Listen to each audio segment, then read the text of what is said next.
আসসালামু আলাইকুম। আসলে লাইভটা কি হচ্ছে কিনা আমি ঠিক বুঝতে পারতেছি না। যে আসলে লাইভ একদম আজকে প্রথম লাইভে আসার কারণে আমি ঠিক বুঝতে পারতেছি না লাইভটা কিভাবে করে বা ক্যামেরাটা কিভাবে ঘোরায়। যাই হোক, সমসাময়িক বিষয় নিয়ে অনেক কিছুই বলার ইচ্ছা ছিল। এখন এখানে আমার ঘুমের সময়, কিন্তু তারপরও আমি বাসার মধ্যে ঘুমাইতে পারলাম না ঠিক মতো। যখনই ফেসবুকে ঢুকি, ইউটিউবে ঢুকি, কি যে এক নিদারুণ পরিস্থিতি বাংলাদেশের, এটা মানে আমি গতকাল রাত্রে মাত্র 4 ঘন্টা ঘুমাইছি, কিন্তু তারপরে এখন আমি ঘুমাইতে পারতেছি না। এই দেশের পরিস্থিতির কথা চিন্তা করি, আসলে দেশে হইতেছেটা কি, কোন দেশে আমরা থাকি, এটা কোনো কথা হইল? হ্যাঁ, মনস্তাত্ত্বিকভাবে মনের দিক থেকে সবসময় আওয়ামী লীগরে সাপোর্ট করে আসছি বা আওয়ামী লীগরে সাপোর্ট করি। আওয়ামী লীগের ভূমিকাটা কি এখানে? ছাত্রদেরকে এত এত সহিংস হওয়ার মতন পরিস্থিতি কেন তৈরি করতে দিতেছে? ওনারা যেহেতু নিজেদেরকে অভিভাবক মনে করে, অভিভাবকের মতো এই বিষয়টারে অনেক তাড়াতাড়ি সলভ করলো না কেন?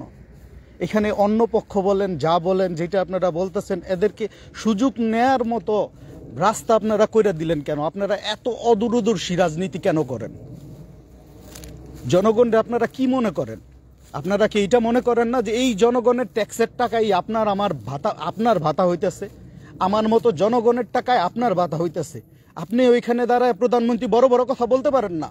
হ্যাঁ, হয়তো আমি আপনাকে সাপোর্ট করি, আপনি জাতির জনকের কন্যা, ঠিক আছে, সব কিছু ঠিক আছে, কিন্তু আপনি এইভাবে কথা বলতে পারেন না। এটা বলার রাইট আপনার নাই, কারণ এই জনগণের ট্যাক্সের টাকা দিয়ে আপনি চলেন। আপনার বাড়িঘর বিক্রি করে জনগণকে দিয়ে দেন নাই। আপনার অনেক ত্যাগ আছে, আপনার পরিবারের, আপনাদের সবার। হ্যাঁ, বিশ্বাস করি আপনাদের অনেক ত্যাগ আছে, আপনাদেরকে সম্মান করি। ওই সম্মানটা কোথায় রাখলেন?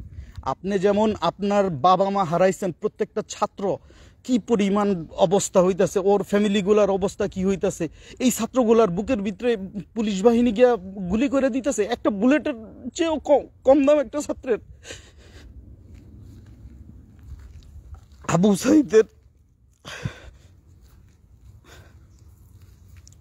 আবু সাইদের মৃত্যু আমি বলতেই পারতেছি না। এইটা কেমনে সম্ভব?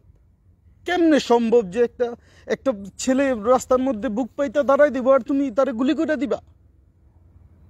ওই দেশ আমরা বড় হইতেছে, ওই দেশ নিয়ে আমরা স্বপ্ন দেখি, আমরা এত কষ্ট করি ওই দেশে বড় করার জন্য, যেই দেশে আমার ভাই, আমার সন্তানদের এইভাবে গুলি করে মেরে ফেলানো হইব। আমি আসলে অনেক বেশি ইমোশনাল হয়ে যেতেছি।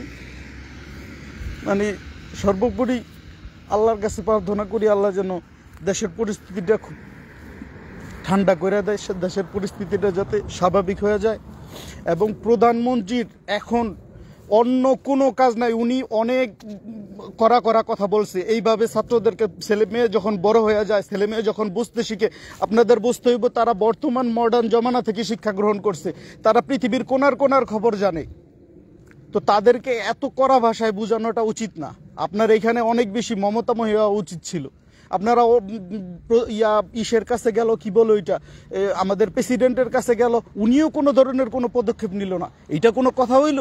ছাত্রদেরকে কোনো কিছু মনে করে না। সাধারণ মানুষের যে কি পরিমাণ ক্ষোভের বহিঃপ্রকাশ এখন ঘটতেছে, এখন তো দেখতেছি সাধারণ মানুষ অবতীতা হয়ে গেছে। আপনারা এটা কেন বুঝেন না? এটা কেন বুঝেন না? আপনাদেরকে ভালোবাসি দেখা বলি যে সাধারণ মানুষ অবতীতা হয়ে গেছে। সাধারণ মানুষের ইনকাম নাই, সাধারণ মানুষ প্রত্যেকটা জায়গার মধ্যে গিয়া হয়রানির শিকার হইতেছে। এটা আপনারা বুঝেন না কেন? আপনার পুলিশ বাহিনীর প্রধানের এত দুর্নীতি, ওনার দেশের মধ্যে ধরে রাখতে পারেন না। আপনার বড় বড় হাত যারা, তারা দুর্নীতি করে। আপনি তো মনে করেন আপনার নিচে যারা আছে তারা সবাই সাধু, আসলে তো তারা সাধু না, তারা দেশটারে লুটটা পুইটটা খাইতেছে। কিন্তু আপনি তো বুঝতে পারতেছেন না, আপনি তো মনে করতেছেন আমি দেশের লোকের দিতেছি, দেশের লোক এমন কেন করে? আরে দেশের লোক পর্যন্ত কি গিয়া পৌঁছাইতেছে, এটার তদারকি কেন আপনি করেন না?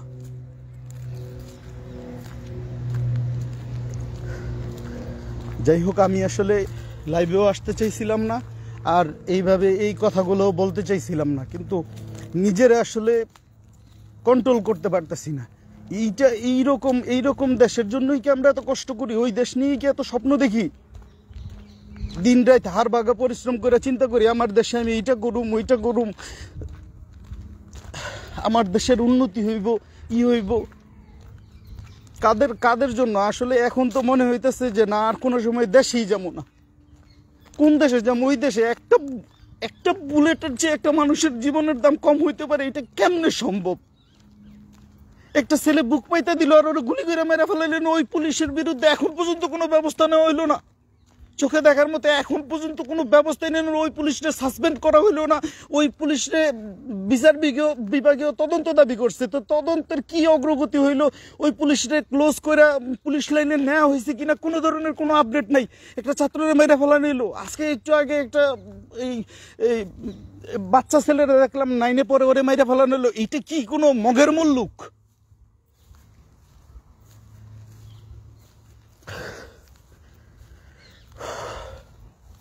ঠিক আছে, আসলে জীবনে কখনো আমার লাইভে আসার মতো কোনো ইচ্ছাই ছিল না, কিন্তু বর্তমান দেশের যে পরিস্থিতি, আমি আসলে লাইভে না এসে পারলাম না।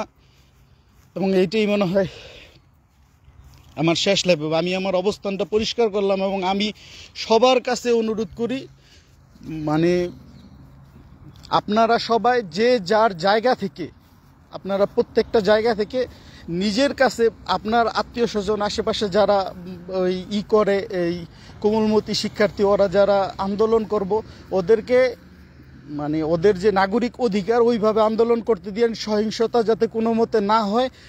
সবাই মানে আমরাই তো, যদি আমার ওই জায়গায় একটা কেউ যদি আন্দোলন করে, হ্যাঁ আওয়ামী লীগের লোক হোক, বিএনপির লোক হোক, তোমরা তোমাদের শান্তিপূর্ণ আন্দোলন করো, ওই রকম করার একটা ব্যবস্থা করে দেওয়ার জন্য আমি সবার প্রতি অনুরোধ জানাইতেছি।